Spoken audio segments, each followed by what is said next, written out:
দেখলে বৈদ্য, রাজসভায় আমাদের অপমানটা দেখলে? হ্যাঁ, সে তো দেখলাম মন্ত্রী মশাই। আমি তো বুঝতেই পারছি না যে গোপাল মহারাজকে কি মধু খাইয়েছে যে মহারাজ গোপাল ছাড়া চোখে অন্ধ। আরে আমরা যেন মহারাজের কাছে ফেল না, কিছু একটা করতেই হবে। আমার মাথাটা গরম হয়ে যাচ্ছে। গোপালের মতন রাজসভার ময়লাকে যতক্ষণ না ফেলা যাচ্ছে ততক্ষণ আমার মাথা জ্বলন্ত কয়লা হয়েই জ্বলবে। পণ্ডিত মশাইয়ের মাথায় একটা বুদ্ধি আছে মন্ত্রী মশাই। আপনি যদি সেই অনুযায়ী উঁচির কাজ করেন তাহলে বেটা গোপালের কপালে দুর্গতির সীমা থাকবে না। এই কি বুদ্ধি, কি বুদ্ধি? আপনি বরং এই ব্যাপারে পণ্ডিত মশাইয়ের সাথে একবার আলোচনা করে নিন। আমি চলি, কেমন? আমি চলি। হ্যাঁ হ্যাঁ, এসো এসো এসো এসো।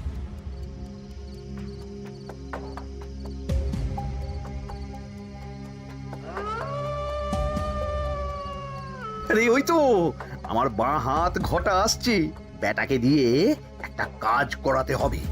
এ কি মন্ত্রী মশাই, আপনি এখানে দাঁড়িয়ে কি করছেন? এই একটা গুরুত্বপূর্ণ ব্যাপারে কথা বলছিলাম। একটা একটা কাজ করতে পারবি? কি কাজ করতে হবে বলুন মন্ত্রী মশাই। আমাকে একটু ঠান্ডা জল, পাতিলেবু আর পুদিনার পাতা দিয়ে শরবত বানিয়ে খাওয়াতে পারবি? সেসব আমার ঘরে ব্যবস্থা করাই আছে। চলুন চলুন, আমার সাথে চলুন। হ্যাঁ হ্যাঁ, চল চল চল চল চল।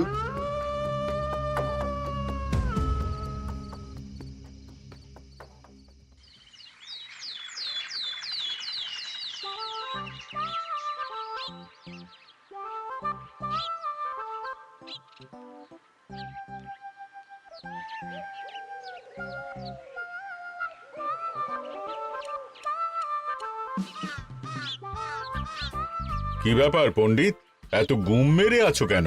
সকাল সকাল গিন্নি খুব বকেছেন মনে হচ্ছে। গিন্নির বাক্য সুধায় কান ভরে গেছে, আর কিছুই কানে ঢুকছে না। আরে দাঁড়াও দাঁড়াও পণ্ডিত, দাঁড়াও জ্যোতিষী। পণ্ডিত তো আমার কথা শুনতেই পেল না মনে হচ্ছে। তুমি তো দূর থেকে বলেছ, আমি তো বলেছি পাশ থেকে, তাতেও শুনতে পাইনি। কানের পোকা হলো নাকি? কি গো পণ্ডিত, ব্যাপার কি? কেমন বুঝছো? এ তো ভয়ানক কর্ণকোষ্ঠবদ্ধতার লক্ষণ। তুমি কচু বুঝেছো? আমার হয়েছে কর্ণগোপাল, তোমাদেরও হতো, কিন্তু তোমাদের দোকান কাটা বলে হয়নি। তুমি আমাদের অপমান করছো। তোমাদের অপমান বোধ থাকলে কোনো শব্দই কানে ঢুকতো না, শুধু একটাই শব্দ কানে বাজতো, গোপাল গোপাল গোপাল। এবারে রাজসভায় কিভাবে হেনস্থা হতে হলো মনে নেই?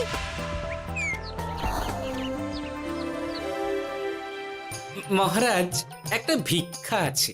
ভিক্ষার জন্য কৃষ্ণনগরের রাস্তাই সবচেয়ে উপযুক্ত জায়গা গোপাল, তুমি বরং সেখানেই যাও।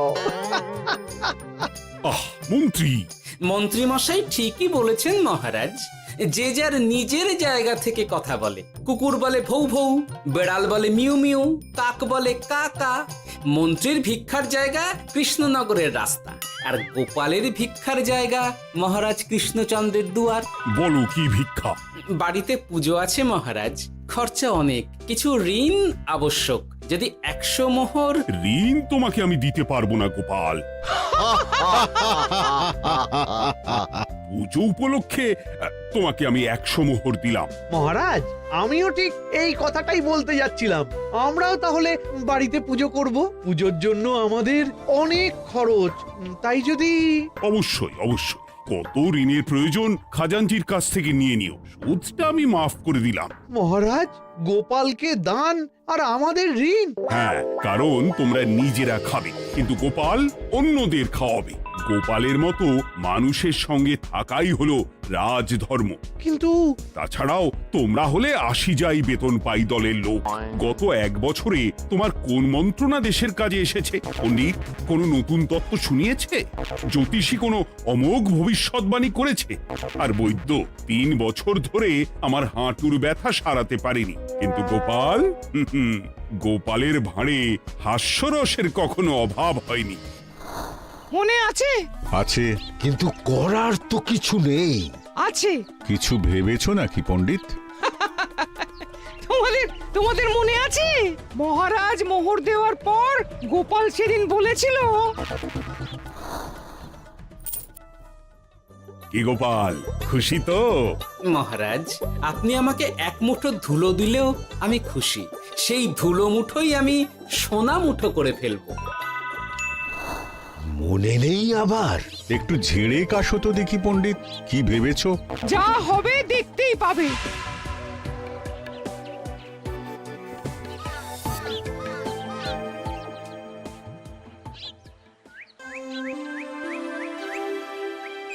মহারাজের জয় হোক, মহারাজের জয় হোক। ওরে বাবা, এই যে সকাল সকাল চান করে ঠান্ডা লেগে গেল মনে হচ্ছে। মহারাজ, ওই কবি গান উপলক্ষে গত মাসটা আমি কৃষ্ণনগরের কোণে কোণে ঘুরে বেরিয়েছি। প্রজাদের মধ্যে একটা অসন্তোষ আমি লক্ষ্য করেছি মহারাজ। অসন্তোষ? আমি তো জানতাম আমার শাসনে প্রজারা সুখে আছে। সুখে তারা ভাসছে মহারাজ, কিন্তু একটাই অসুখ, তারা মহারাজের দর্শন পায় না। তারা মহারাজের পদধূলির জন্য আকুল হয়ে আছে, মহারাজের দর্শন পাওয়ার জন্য চাতকের মতো অপেক্ষা করছে। চিত্রকরকে দিয়ে চিত্র অঙ্কন করিয়ে বিলি করে দিলেই হলো।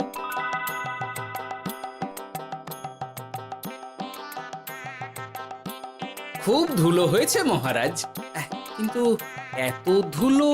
কালকের ঝড়ে ঢুকেছে। ঝাড়ুদার,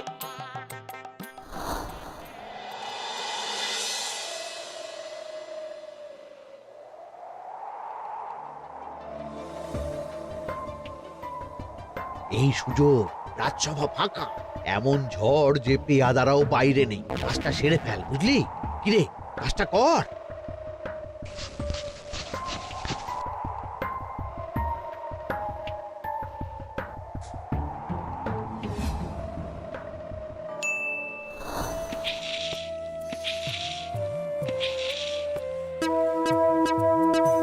এত ধুলো! মহারাজ, কাল ঝড়টা বড় সাংঘাতিক হয়েছিল। তা বটে। আচ্ছা গোপাল, তুমি বলেছিলে মহারাজ তোমাকে এক মুঠো ধুলো দিলেও সেটা সোনা হয়ে যাবে। এখনো সেই কথাই বলছি। মন থেকে বলেছিলে না মহারাজকে তেল দেবার জন্য? তেল দেওয়ার দায়িত্বটা তো আপনি নিজের কাঁধেই নিয়ে ফেলেছেন। আমি যা বলি সত্যি বলি। আজ যদি এই 4 ঝুড়ি ধুলো মহারাজ তোমাকে উপহার দেন, তখনও একই কথা বলবে? নিশ্চয়ই। মহারাজ, গোপালকে এই 4 ঝুড়ি ধুলো দেওয়ার হুকুম হোক। কি গোপাল, আমি তোমাকে যদি এই ধুলো ঝুড়িগুলো দিই, তা থেকে সোনা আসবে নাকি? আসবে মহারাজ, মোহরের বস্তা আসবে। যদি না আসে, আপনি বলুন। তোমাকে কৃষ্ণনগর ছেড়ে চলে যেতে হবে। রাজি? আর যদি আমি পারি, তাহলে আপনাকে এই মন্ত্রীর চাকরি ছেড়ে দিতে হবে। কি রাজি? কি মন্ত্রী, রাজি? রাজি। গোপাল? রাজি মহারাজ। আচ্ছা, আর কেউ মন্ত্রীর পক্ষে বাজি ধরেছেন নাকি? হ্যাঁ, আমি আমি আমি আমি ও গোপাল এবার যে মরণ কুয়োতে ঝাঁপিয়েছে, সেখান থেকে আর উঠে আসতে পারবে না। পুরো থেকে মোহরের বস্তা আসবে। এ হচ্ছে গোপালের উন্মাদ রোগের শুরু। দেমাক দেমাক, মহারাজের পিঠ চাপড়ানি পেয়ে পেয়ে গোপাল ভেবেছে যে ও সব কিছু করতে পারে। এবার শুধু সেই দিনটার অপেক্ষা, যেদিন গোপালকে উল্টো গাধায় চড়িয়ে কৃষ্ণনগর থেকে বার করে দেব। এতটা নিশ্চিন্ত হবেন না মন্ত্রী মশাই। গোপাল কিন্তু হালকা কথা ছুঁড়ে দেওয়ার লোক নয়। কি বলতে চাইছো পণ্ডিত? ওই 4 ঝুড়ি ধুলো থেকে মোহরের বস্তা আসবে? না, তা বলছি না। অন্য জায়গা থেকেও তো মোহরের বস্তা আসতে পারে। তার সঙ্গে ধুলো মিলিয়ে দিলেই কেল্লা ফতে। গোপালের নিশ্চয়ই কোনো পরিকল্পনা আছে। গোপালের সব পরিকল্পনার গোড়া মেরে রেখে দিয়েছি পণ্ডিত। বটা আছে গোপালের পেছনে, আর ঘটা আছে গোপালের বাড়ির পাহারা। লুকিয়ে কিচ্ছু করতে পারবে না। আরে ওই তো বটা আসছে। বেল্লিক, উল্লুক, তোকে আমি জল বিছুটি দেওয়াবো। গোপালকে ছেড়ে চলে এসেছিস কেন? এই ছেড়ে আসবো কেন মন্ত্রী মশাই? গোপালকে ওর বাড়ির সামনে ছেড়ে এসেছি। ওখানে তো ঘটা আছে। ও বড্ড ঘুরিয়েছে বেটা। কোথায় কোথায় গিয়েছিল গোপাল? 4 ঝুড়ি ধুলো নিয়ে বেটা বাড়ির উল্টো দিকে হাঁটা দিল। চললাম পিছু পিছু যাচ্ছিল কোন দিকে? নদীর দিকে, কিন্তু গোপাল দাঁড়ালো যদুর বাড়ির সামনে। এই যদু হলো সেই লোক যে লোকজনের বাড়িঘর কেনা বেচা করে আর লোক ঠকায়। আগে রাজধানীতে থাকতো। বেটা রাজধানী থেকে এই কৃষ্ণনগরে পালিয়ে এসেছে, এখানেও লোক ঠকাচ্ছে। কিন্তু বেটা এত চালাক যে কিছুতেই ধরা যাচ্ছে না। এইরকম লোককে ধরাচ্ছে হাতে রাখা ভালো নয় কি মন্ত্রী মশাই? সে তো জানি, কিন্তু ওর ওপর মহারাজের কড়া নজর আছে। এখন ওর সঙ্গে সম্পর্ক রাখা খুব ঝুঁকি। যাই হোক, তারপর? হ্যাঁ তারপর যদু, যদু রে, গোপাল খুড়ো, আরে তুমি এখানে কি করছো? দেখতেই তো পাচ্ছিস ধুলো। তবে যে সে ধুলো নয়, মহারাজ কৃষ্ণচন্দ্রের পদধূলি। শুনিসনি বোধহয় এখন কৃষ্ণনগরে সবচেয়ে বেশি চাহিদা মহারাজের পদরেণু। আচ্ছা, মহারাজের পদরেণু নিয়ে যাচ্ছ কোথায়? এই ছোট ছোট পুলিন্দায় ভরে কৃষ্ণনগরের প্রত্যন্ত জায়গায় যেখানে প্রজারা মহারাজের সাক্ষাৎ পায় না সেখানে বিক্রি করব। তোমার কি মাথা খারাপ? পায়ের ধুলো বিক্রি হবে? ওরে, গতবারে মাত্র 1 ঝুড়ি ধুলো 1000 মোহরে বিক্রি করেছিলাম, এবারে 4 ঝুড়ি। শোনো, তুমি আবার ঘুরে ঘুরে বিক্রি করবে কেন? তোমাকে আমি বরং 10 মোহর দিয়ে দিচ্ছি। তুমি আমাকে এগুলো দিয়ে দাও, আর বিক্রি করে যা হবে তোমাকে এই 40 ভাগ দিয়ে দেবো। ওই 10 মোহরে বদমাস যদুকে ধুলো বেচে গোপাল বাড়ির দিকে চললো। বাড়ির সামনে অব্দি পেছনে পেছনে গিয়ে তারপরে এই আপনাদের কাছে আসছি। বলিস কি রে, ধুলো বেচে 10 মোহর? ও মন্ত্রী মশাই, গোপাল তো একেবারে নাড়ি ধরে টান মেরেছে। গেল রাজসভায় এমন সুখের চাকরিটি গেল। এবার আবার রাস্তার ধারে গিয়েই বসতে হবে। এবার নবাবের দরবারে জায়গা আছে কিনা খোঁজ করি গিয়ে। তাত্তেরি, 10 মোহর আর 1 বস্তা মোহরের মাঝখানে অনেক রাস্তা, সেই রাস্তায় আমি লোক বসিয়ে রাখবো। আরে আরে, ওই তো তোমার ঘটা আসছে। এই, তুই গোপালের ঘরের পাহারা ছেড়ে এলি কেন? গোপাল নেই নেই নেই নেই নেই নেই।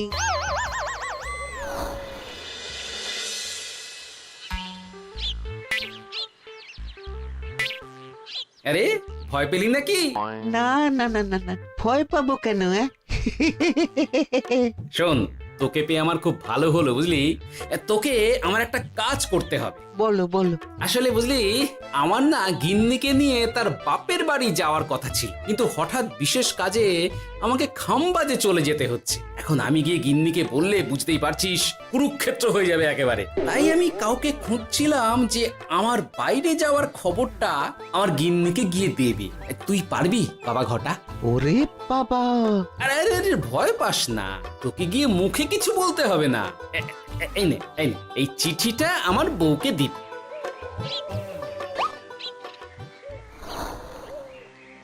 কৃষ্ণনগর ছেড়ে চুপি চুপি চলে যাচ্ছি, চালাকিটা দেখেছেন? ওসব চালাকি আমি তুড়ি মেরে উড়িয়ে দেব।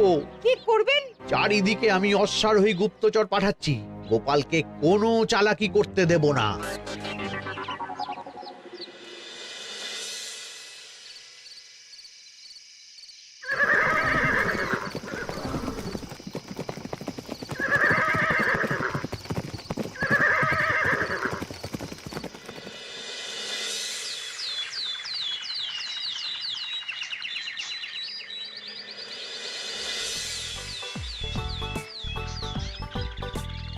অং বং পিং পং। হ্যাঁ, ওরে বাপ যে, এ আবার কি বলে? মানে বুঝিতে পারিলে না? অং বং পিং পং অর্থাৎ আইসো আমার নিকট বিদেশি জাদু শরবত আছে। ইহাতে তৃষ্ণা নিবারিত হয়, শক্তি বৃদ্ধি হয়, ঘুম ভালো হয়, সম্পর্কের উন্নতি হয়, জামা কাপড় ফর্সা হয়, তু শব্দ না করে সকাল সকাল কষ্ট পরিষ্কার হয়, মূল্য মাত্র 1 মোহর। বদ্ধ ওইটুকু অং বঙ্গের মধ্যে এত কিছু? ঠিক আছে, তা দাও দেখি। আপাতত টেস্টটা তো মিটু, বাকিগুলো পরে বোঝা যাবে।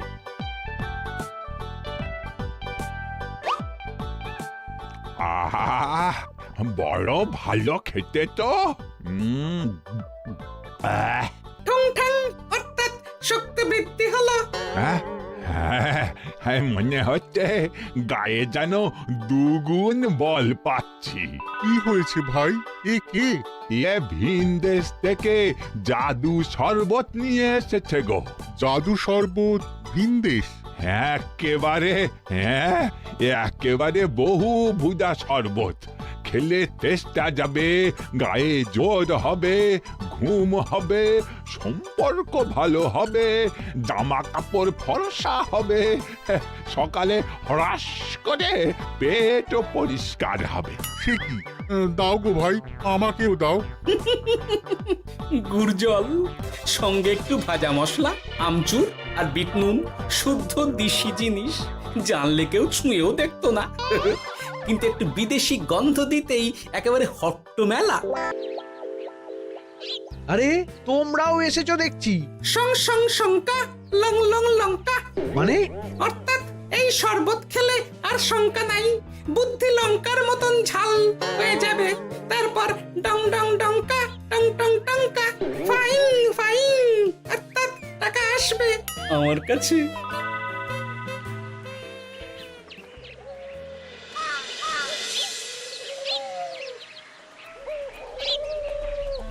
ঝপ ঝপ ছপাং, ভট ভট ফটাং, অর্থাৎ উহাকে দৌড়িয়েছ কেন? বেটা জোচ্চোর অনেককে ঠকিয়েছে। অনেক দিন থেকে তককে তককে ছিলাম। এবার এই ধুলো নিয়ে মহারাজের পায়ের ধুলো বলে বিক্রি করছিল। একটা বেনামি চিঠিতে খবর পেয়ে বেটাকে ধরেছি। ব্যাং ব্যাং বিগ ব্যাং, অর্থাৎ বাহ বাহ বাহ বাহ। বেনামি চিঠিটা আমি দিয়েছিলাম বাবু। বাবা যদু, তুমি সেই রাজধানী থেকে কৃষ্ণনগর অবধি মানুষকে অনেক খোল খাইয়েছো। তুমি এতদিন ঘুঘু দেখে এসেছিলে বাবা, এবার গোপাল নামক ফাঁদটা দেখলে।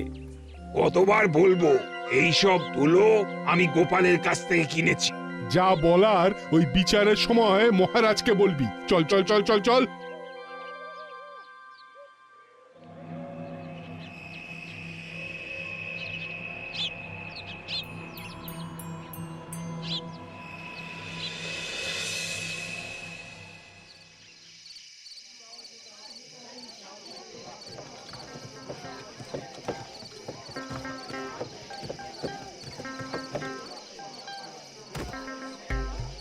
ঝন্টু মন্টু ননাংফু। নাও ঠেলা। সাহেব বলে কি ফু দিয়ে দিতে হবে? কি বলছো সাহেব? বুঝতে পারছি না, কোথায় ফু দেব? ঝন্টু মন্টু ননাংফু, অর্থাৎ লবণ আছে? আছে আছে সাহেব আছে। কত লাগবে? ভান্ড ভরি আন্ডাকারি, অর্থাৎ যা আছে সব।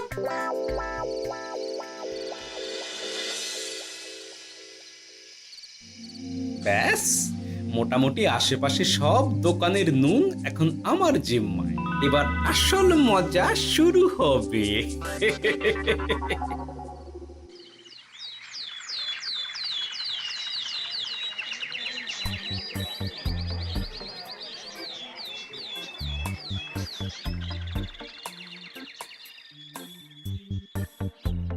নুন আছে? না হুজুর, গোটা কৃষ্ণনগরেই নুন নেই। ওই দেখো, পুরো রাজসভাই বাজারে জড়ো হয়েছে। শান্তামনা, শান্টু মন্টু। আবার কি বলছে রে বাবা? শান্তামনা, শান্টু মন্টু, অর্থাৎ জনগণ শ্রবণ করুন। নান্টু কান্টু, নুন কিনিবেন আন্টু আন্টু। আসুন আসুন। আমার আমার এক সের নুন লাগবে। শান্টু, অবশ্যই 100 লবণ 10 মোহর। এক সের 10 মোহর? 10 মোহর লইবেন না লইবেন না? না, নেব না। উত্তম উত্তম, গান্ডা পিণ্ডে ঢিসুম ঢিসুম, অর্থাৎ তাহা হইলে নুনের বদলে গৃহিণীর প্রহার ভক্ষণ করুন। আমাকে এক সের নুন দিন। আমাকেও আমাকেও। নুন ছাড়া বাড়ি ফিরলে গিন্নি ঘর ছাড়া করবে আমাকে। শুনলাম কৃষ্ণনগর থেকে নুন উধাও। আছে মহারাজ, আছে। কৃষ্ণনগরের সব লবণ আমার নিকটে আছে। 110 মোহর। এত দাম? দাম তো হবেই মহারাজ। লবণ ছাড়া রান্না কেমন হবে ভাবিয়া দেখুন। ঠিকই বলেছ, রাজপাকশালেও তো রান্না বসেনি। 100 সেরের মতন রাজপ্রাসাদে পাঠিয়ে দাও। 1000 মোহর দিয়ে দাও।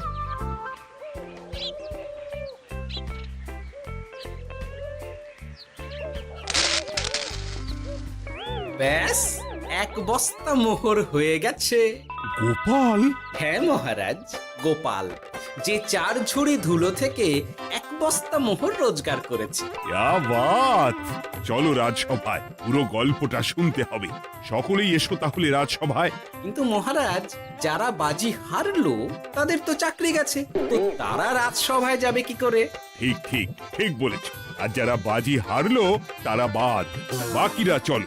এই সেরেছে, গোপাল তো আবার বাজি মেরে দিল। ও মহারাজ, আমাদের দেখুন। ও মহারাজ, আমাদের দেখুন। ও মহারাজ।